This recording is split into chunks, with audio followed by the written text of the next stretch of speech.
Saludos a todos, muy buenas y bienvenidos a Madridismo al Día. Teníamos noticia importante referente al Real Madrid de básquet, todavía no es oficial, pero ya se puede dar por hecho. Es la llegada de Gerson Yabusel para el Real Madrid de básquet de cara a la próxima temporada, y cuando digo para la próxima temporada es literal, porque el ala pivot francés firmaría por una sola campaña.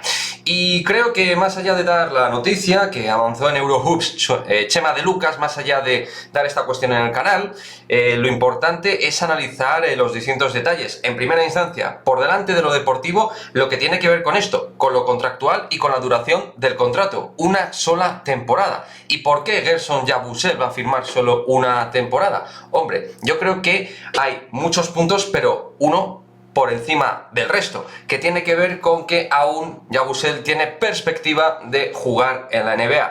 Y es mucho más sencillo con un contrato anual que con un contrato, por ejemplo, de 3 años. Está claro, donde existirían distintas cláusulas. Aquí Yabusel termina su contrato y tiene la posibilidad de firmar por un equipo NBA. Por otra parte, el Real Madrid firma a un gran 4 en una posición donde hay cierta inquietud con la posible marcha de Usman Garuba. Vamos a ver en qué posición del pick draft queda, pero vamos a ver si finalmente Garuba se va. Y por otra parte, las distintas situaciones, como por ejemplo, sobre todo la de Anthony Randolph, cómo se va a recuperar de esa lesión del tendón de Aquiles, y en menor medida del tema de Trae Thompkins tras esa artroscopia que se realizó hace un par de meses aproximadamente. Por lo tanto, hay que estar atentos a estas cuestiones, y de ahí pues entendemos claramente que era necesario el fichaje de un jugador como Gerson Yabusel. De igual manera, y siendo positivos y entendiendo que lo normal es que tanto Thompkins como Randolph cojan un buen nivel y estén cerca de su máximo nivel, siendo positivos, sumando a esto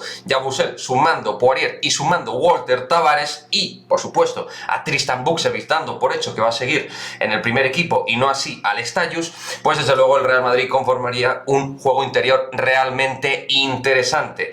Posiblemente uno de los mejores juegos interiores de Europa, ni más ni menos. Siempre insisto de que se dé una buena recuperación tanto de Thompkins como de Randolph. En el caso de Thompkins lo doy por hecho, y en el caso de Randolph quiero ir viéndolo, pero soy positivo. Y en líneas generales, lo que hay que pensar es que al final, cuando llega un tío como Yabusel y es la primera piedra de los fichajes, pues vamos a intentar ser positivos, ¿no? En esa línea escéptica que hicimos en el vídeo anterior sobre los posibles fichajes, creo que poner la piedra en Yabusel es un mensaje claro del club de que, bueno, a lo mejor no se hacen fichajes de estrellas mediáticamente a nivel baloncestístico, pero sí grandes jugadores que van a subir la talla y el nivel del equipo. Porque si a esto le sumas Thomas Hurtel, Williams Goss y un alero como puede ser Papa Petru, del cual también hablamos, o de Nikola Kalinic, pues hombre, estaríamos hablando desde mi punto de vista de una mejoría evidente.